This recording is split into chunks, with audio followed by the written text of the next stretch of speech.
Hello मेरे प्यारे बच्चों, welcome to Soumya maths classroom. I hope आप सब बहुत अच्छे होंगे, पढ़ाई करने के लिए एकदम रेडी होंगे। तो जैसा कि आप सब जानते हैं, मोस्ट एक्सपेक्टेड क्वेश्चंस की सीरीज चल रही है।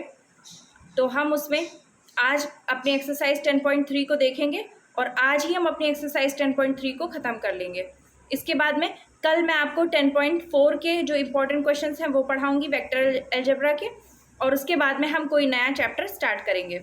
तो चलिए जल्दी से स्टार्ट करते हैं। आप जानते हैं इस समय मौसम बहुत ख़राब है, बहुत ज़्यादा आंधी आ रही है, बारिश हो रही है।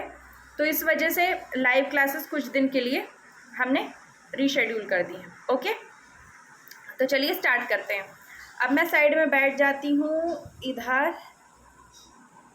यहाँ पर कोने में, और अब चलिए हम पढ़ना स्टार्ट करते हैं। ओके, तो सबसे पहले आप जानते हैं मोस्ट एक्सपेक्टेड क्वेश्चंस की सीरीज़ चल रही है आपके क्लासरूम में। हम वेक्टर अलजेब्रा के क्वेश्चंस देख रहे हैं। बहुत सारे क्वेश्चंस हमने देख लिए हैं। हमने अपनी एक्सरसाइज 10.1 को ख़त्म कर लिया है पूरी तरह से, और 10.2 को भी ख़त्म कर चुके हैं। 10.3 भी स्टार्ट हो गई है, कुछ ही क्वेश्चंस बाकी बचे हैं इसमें, ठीक है, वेक्टर अलजेब्रा में। अब इसके बाद में चलिए मूव करते हैं अपने क्वेश्चंस की तरफ। एक्सरसाइज 10.3 में देखिए ये क्वेश्चंस हैं। हाँ, पहला क्वेश्चन मैंने आपको बता दिया था, सेकंड उसी तरह का है, मैंने आपको बताया था। थर्ड मैंने प्रोजेक्शन निकालना आपको बताया था। फोर्थ क्वेश्चन मैंने आपको बताया था कि सेम उसी तरह का है, फोर्थ नंबर में भी आपको प्रोजेक्शन फाइंड करना है। फिफ्थ नंबर क्वेश्चन में हम देखते हैं हमें क्या करना है। तो फिफ्थ क्वेश्चन है, show that each of the given 3 vectors is a unit vector 1/7 into 2i cap plus 3j cap plus 6k cap, comma 1/7 this and this, जो भी है दिया हुआ वही हमको दिखाना है कि ये तीनों वेक्टर्स क्या हैं, यूनिट वेक्टर्स हैं। तो चलिए हम निकालते हैं। फिर आगे दिया, also show that they are mutually perpendicular to each other. बहुत ईजी क्वेश्चन है, मुझे नहीं लगता कि मुझे ये बताने की कोई ज़रूरत है, ठीक है। देखिए हम केवल एक्सपेक्टेड और एक्सपेक्टेड में भी जो डिफ़िकल्ट होंगे उन्हें करेंगे, और बाकी सारे क्वेश्चंस को हम नहीं करेंगे। तो देखिए इसमें क्या है, ये 3 वेक्टर्स आपको दिए हुए हैं। अब बहुत इजी है आपके लिए ये निकालना। शायद आपको अच्छी आवाज़ ना आ रही हो क्योंकि पंखा चल रहा है, तो मैं एक काम करती हूँ, मैं पंखा बंद कर देती हूँ। और या वैसे आवाज़ तो ठीक आ रही थी, मैंने इसके पहले एक बार चला के देखा था, आवाज़ अच्छी आनी चाहिए, ठीक है। तो ये क्वेश्चन मुझे उम्मीद है कि आप इसे कर लेंगे क्योंकि ये बहुत इजी है। यूनिट वेक्टर दिखाना बहुत इजी है, आप जानते हैं कि आप किस तरह से इसे निकालेंगे। अब आप इसे लगाइएगा। क्वेश्चन नंबर 6 को हम देखते हैं, हम देखते जाएंगे, हम सारे क्वेश्चंस को पढ़ेंगे, जो हमें ज़रूरी लगेगा वो मैं आपको बताती जाऊंगी, ठीक है। जैसे क्वेश्चन नंबर 6 में है, find mod of vector A and vector B if vector A plus vector B into vector A minus vector B is equal to 8 and vector mod of vector A is equal to 8 into mod of vector B. अच्छा question है, अब ये हम करेंगे, ठीक है। ये हमारे लिए इम्पॉर्टेंट है और इसे हम ज़रूर सॉल्व करेंगे। भाग जाओ भाई, निकलो, क्या हुआ, sorry.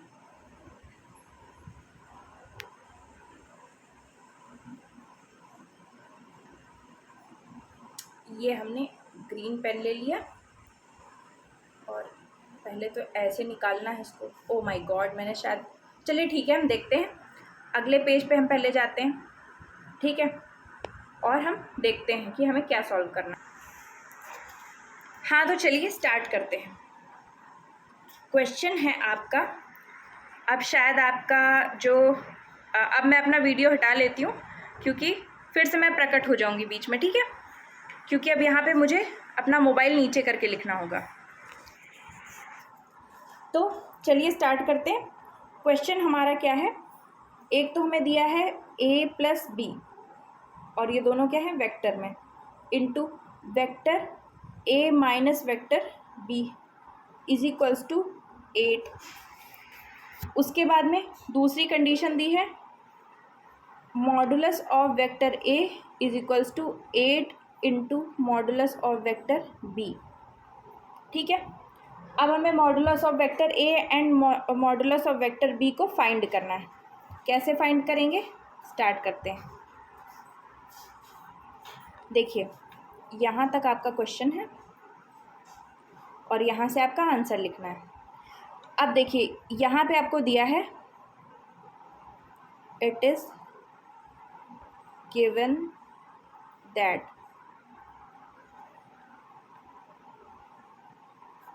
Modulus of vector A plus vector B into vector A minus vector B is equals to है 8।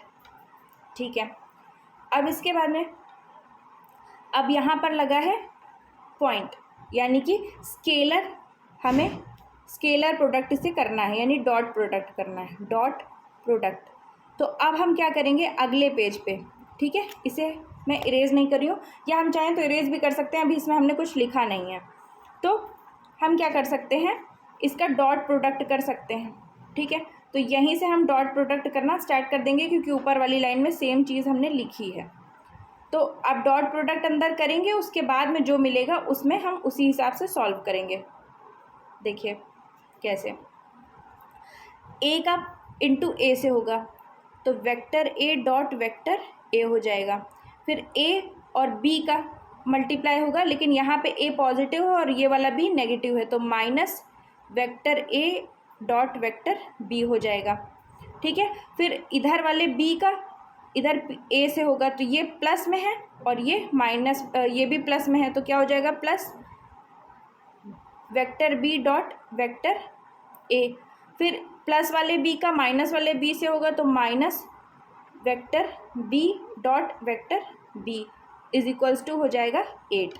ओके, अब आप जानते हैं कि vector A dot vector A is equals to क्या होगा, मॉड ऑफ वेक्टर ए का स्क्वायर हो जाएगा। फिर जो ए डॉट बी है और बी डॉट ए है, ये दोनों सेम थिंग होती हैं, क्योंकि जो हमारा डॉट प्रोडक्ट होता है वो कॉम्यूटेटिव होता है। ठीक है, तो कॉम्यूटेटिव लॉ क्या कहता है कि पॉजिटिव और नेगेटिव चीज़ें,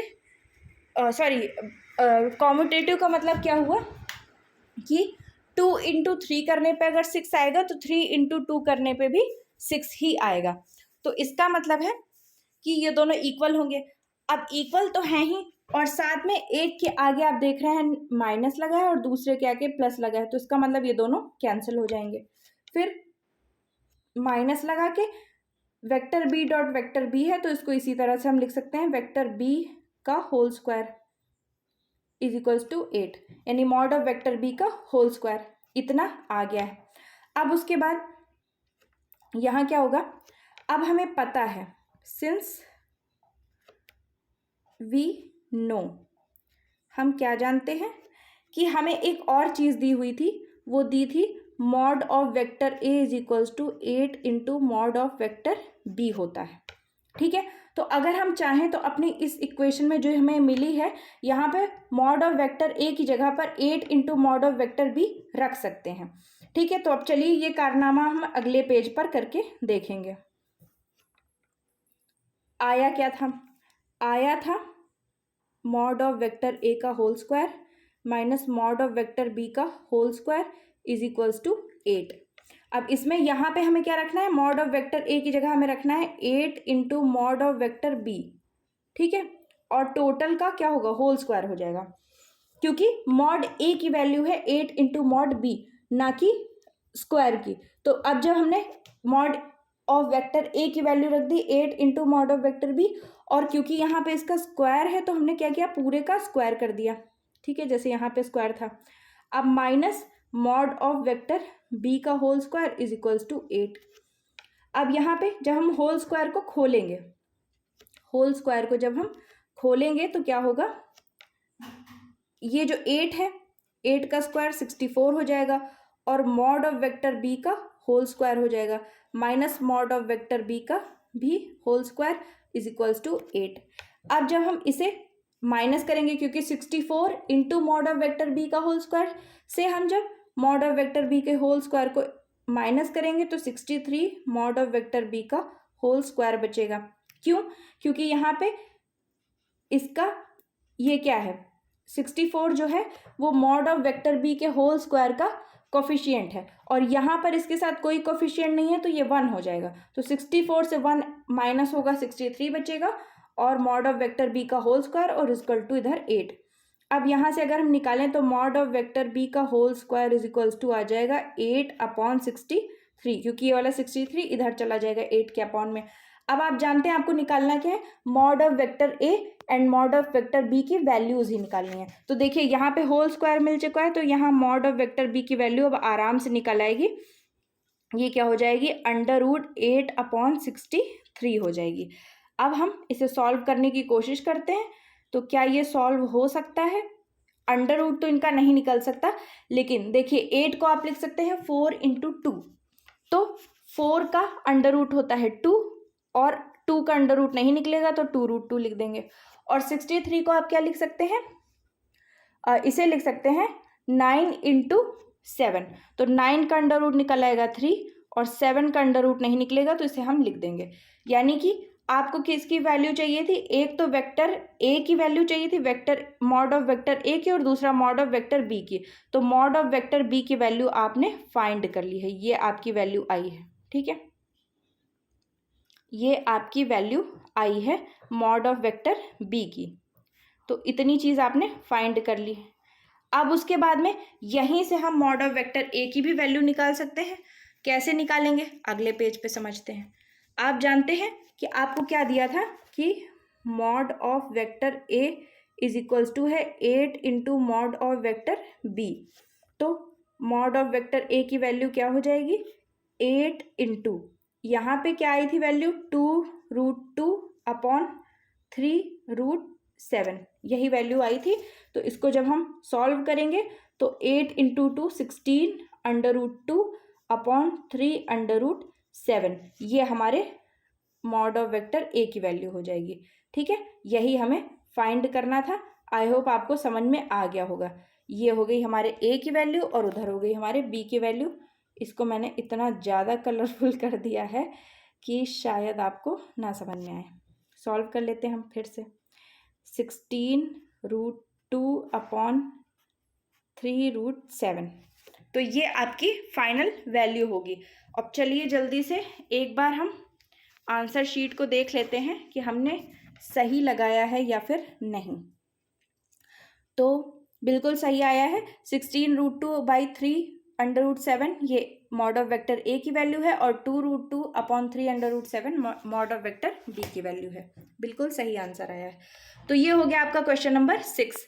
अब चलिए देखते हैं और हमें क्या क्या लगाना है। क्वेश्चन नंबर 6 हो गया है। अब हम देखते हैं अपने क्वेश्चन नंबर 7 को, क्या हमें देखना पड़ेगा, इवैल्यूएट द प्रोडक्ट। ठीक है, मैं फिर से प्रकट हो जाऊं शायद तो आपको अच्छा लगेगा। आ गई है मैं। Evaluate the product 3 vector A minus 5 vector B into 2 vector A plus 7 vector B. कोई ज़रूरत नहीं है इसे मुझे बताने की, मेरे बच्चे लगा लेंगे।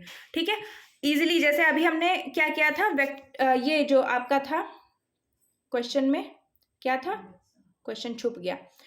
Mod of vector A plus mod of vector, sorry, vector A plus vector B into vector A minus vector B, जैसे आपने सॉल्व किया था सेम उसी तरीके से आपको ये भी सॉल्व करना है। मुझे बताने की कोई ज़रूरत नहीं है। अब क्वेश्चन नंबर 8 देखते हैं।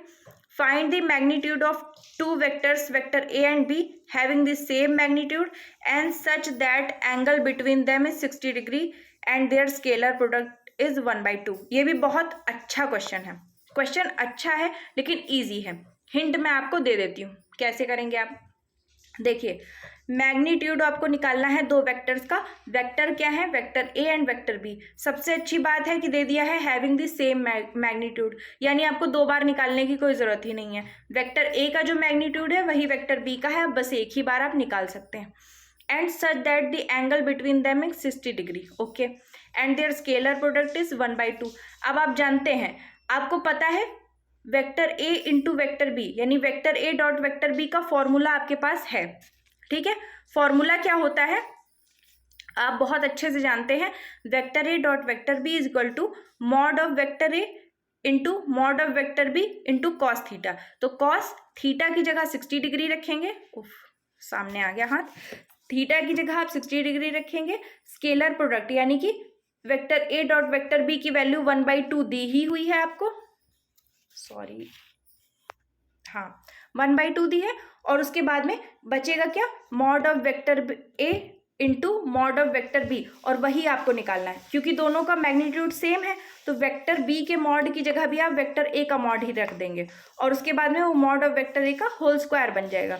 होल स्क्वायर को सॉल्व करके आप वहां से मॉड ऑफ वेक्टर ए की वैल्यू निकाल लेंगे और जो वेक्टर ए की वैल्यू होगी वही वेक्टर बी की होगी। ठीक है, बहुत इजी था क्वेश्चन। अगर आपको ना समझ में आए, बाई चांस अगर आपको ना आए, कोई बड़ी बात नहीं है, तो आप तुरंत कमेंट सेक्शन में बता सकते हैं, मैं आपको इसे बता दूंगी। अब हम क्वेश्चन नंबर 9 की तरफ चलते हैं। Find mod of vector X if for a unit vector A X vector X minus vector A dot vector X plus vector A is equals to 12। ये भी बहुत आसान है। ठीक है, सेम आप क्या करेंगे उसी तरीके से जैसे हमने क्वेश्चन नंबर 6 में a plus B into A minus B को हमने उसका प्रोडक्ट निकाला था, उसी तरह आपको प्रोडक्ट निकालना है।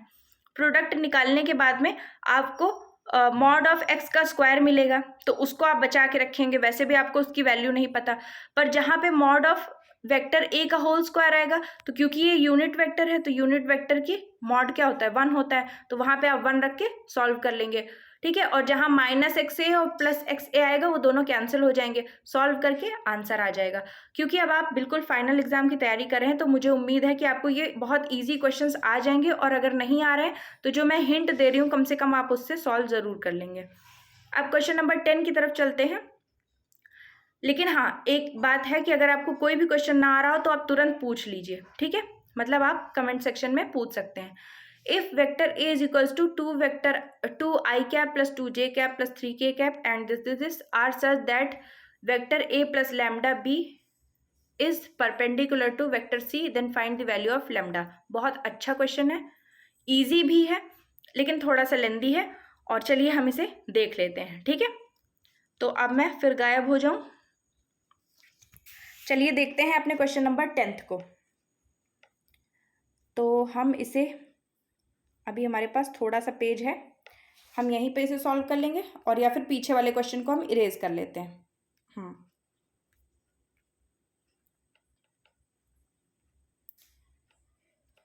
तो अब हमने पीछे वाले क्वेश्चन को इरेज कर लिया है और क्वेश्चन नंबर 10 हमें देखना है। देखिए, सबसे पहले में आपको दिया है vector A is equals to 2i cap plus 2j cap plus 3k cap. Vector B की जगह आपको दिया है -i cap plus 2j cap plus k cap. Vector C is equals to 3i cap plus j cap.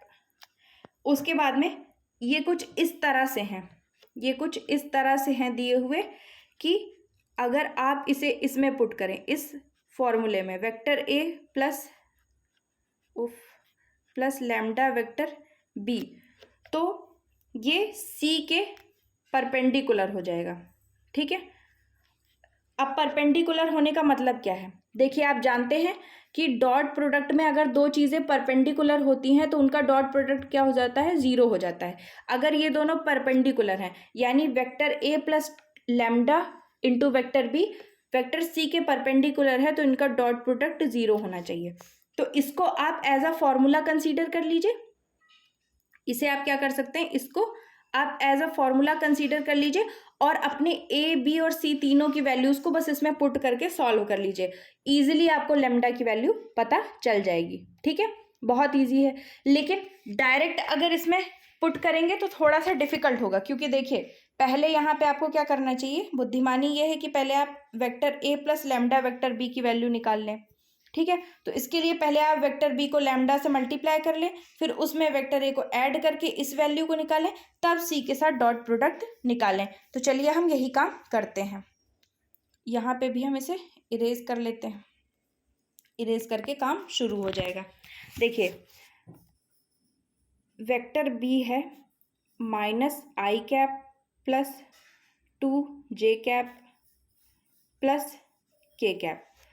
तो lambda vector B क्या हो जाएगा, सब जगह लैम्डा से गुणा हो जाएगा, minus lambda I cap plus 2 lambda J cap plus lambda के कैप, इतना हो जाएगा। फिर इतने से काम चलना नहीं है क्योंकि हमें क्या चाहिए, ए प्लस लैम्डा बी चाहिए।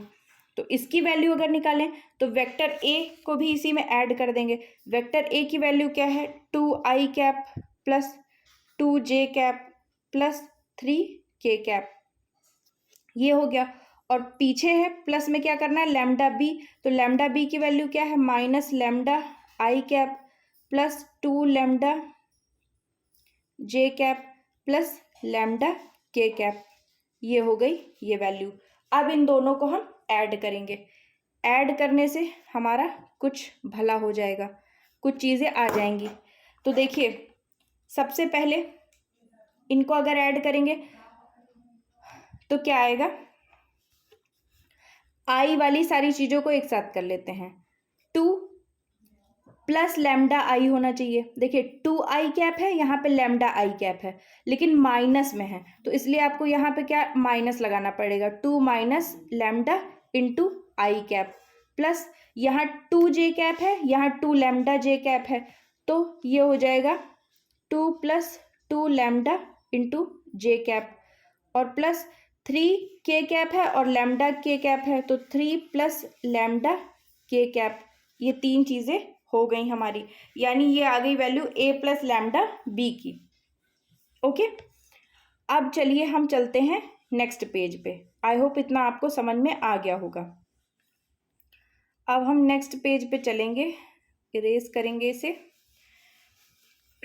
अब देखिए हमें क्या करना है, इसका c से डॉट प्रोडक्ट निकालना है। तो c से डॉट प्रोडक्ट का मतलब है a प्लस लैम्डा बी को रखेंगे एक तरफ और इसका डॉट प्रोडक्ट निकालेंगे c से।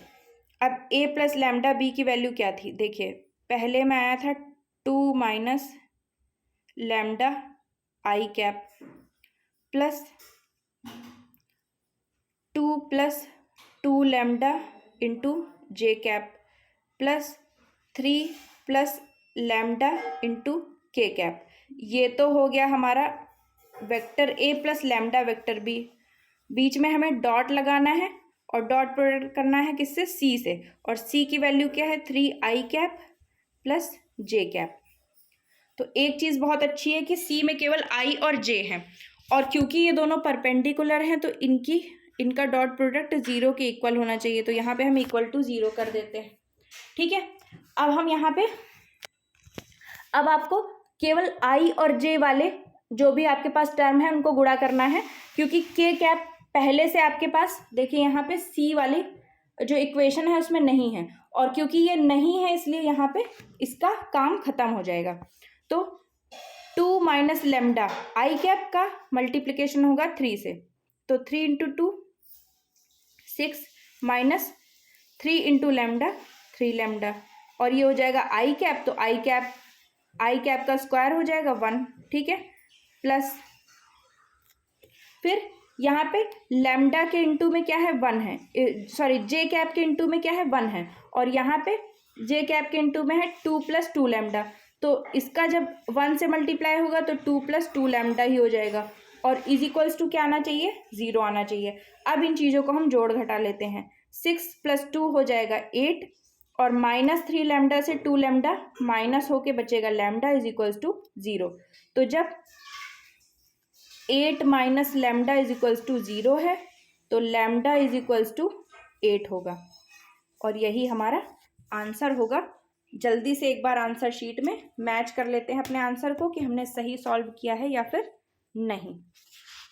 तो ये क्वेश्चन नंबर 10 है और एकदम सही आंसर आ रहा है आपका, यहाँ पे लैम्डा इज इक्वल्स टू 8 ही होगा। ठीक है, तो आई होप आपको ये क्वेश्चन भी समझ में आ गया होगा। चलिए जल्दी से इसका स्क्रीनशॉट ले लीजिए और फिर हम अगले क्वेश्चन पे मूव करते हैं। फिर से हम एक बार प्रकट हो जाते हैं। हाँ, तो आई होप आपको समझ में आ गया होगा। ठीक है, अब चलिए अगले क्वेश्चन की तरफ चलते हैं। क्वेश्चन नंबर 12, 11 कहाँ गया, शायद 11 छूट गया, तो 11 को मैं आपके सामने पढ़ देती हूँ। आपके पास दो नॉन ज़ीरो वेक्टर्स हैं, vector A and vector B, और उनके लिए एक फॉर्मूला बनता है mod of vector A into vector B plus mod of vector B into vector A, mod of vector A into vector B minus mod of vector B into vector A पर perpendicular है। तो ऐसा आपको दिखाना है, और इसे आप कैसे दिखा सकते हैं? इसे दिखाने के लिए आपको वेक्टर ए और वेक्टर बी की वैल्यूज लेनी होंगी, ठीक है। तो क्वेश्चन पता नहीं 11 कैसे मिस हो गया है, देखते हैं, शायद दिया हो। है क्वेश्चन 11 है आपका यहाँ पे। Show that mod of vector A into vector B plus mod of vector B into vector A is perpendicular to mod of vector A into vector B minus mod of vector B into vector A for any two non zero vectors vector A and vector B. अब यहाँ पे vector A and vector B की दो values आप suppose कर सकते हैं। Suppose करके आप दोनों चीज़ों की वैल्यूज निकाल सकते हैं। कैसे निकालेंगे? पहले आप इसकी वैल्यू निकाल लेंगे, फिर इसकी निकाल लेंगे, फिर दोनों का डॉट प्रोडक्ट करेंगे और डॉट प्रोडक्ट करके ज़ीरो दिखा देंगे। अगर ये ज़ीरो आ रहा है तो इसका मतलब क्या हुआ? इसका मतलब है कि ये दोनों परपेंडिकुलर हैं, क्योंकि आप जानते हैं कि अगर दो वेक्टर परपेंडिकुलर हैं तो इसका मतलब है कि फिर उनका डॉट प्रोडक्ट ज़ीरो होना चाहिए, ठीक है। बस आपको क्या करना है, वेक्टर ए और वेक्टर बी को नॉन ज़ीरो मानना है, यानी ज़ीरो ना आए, ठीक है। अब बहुत आसान लीजिएगा, बहुत ईजी सा कुछ, केवल जैसे आई जे के है तो तीनों मत लेकर के केवल आई और जे में ले लीजिएगा, थोड़ा कैलकुलेशन ईजी हो जाएगी। तो क्वेश्चन नंबर 11 आप लगा के देखेंगे। हम देखते हैं क्वेश्चन नंबर 12, अगर कुछ बताने लायक हो तो हम उसे बताएंगे। If vector A dot vector A is equal to 0 and vector A dot vector B is equal to 0, then what can be concluded about the vector b। Okay, अच्छा क्वेश्चन है, कम नंबर में पूछा जाने वाला मोस्ट एक्सपेक्टेड क्वेश्चन इसे आप कह सकते हैं, लेकिन बहुत इजी है, आप लगा सकते हैं इजीली इसे, ठीक है। ट्राई कीजिएगा। हम बड़े वाले क्वेश्चन देखते हैं। 13 नंबर क्वेश्चन बहुत अच्छा है और ये मैं आपको बता देती हूँ। If vector A, vector B, vector C are unit vector such that vector A plus vector B plus vector C is equals to vector 0, find the value of vector A dot vector B plus vector B dot vector C plus vector C dot vector A. Okay, चलिए देखते हैं इस question को। Question बहुत अच्छा है। देखिए, आपको पहले से दिया हुआ है, आपको ध्यान रखना है। सॉरी, स्लिप हो गया फोन। आपको पहले से दिया हुआ है कि ए बी सी क्या है, vector A B C unit vector है, ठीक है। तो यूनिट वेक्टर होने की वजह से इनका जो मॉड्यूलस होगा वो क्या होगा, 1 के इक्वल होगा। फिर ये भी दे दिया है कि इन तीनों को ऐड जब किया जाता है तो 0 आता है। अब इसी चीज़ को हमें यूज़ करना है। चलिए स्टार्ट करते हैं अपने इस क्वेश्चन को। ब्लैंक पेज लेके मैं गायब हो जाऊंगी और हम स्टार्ट करते हैं।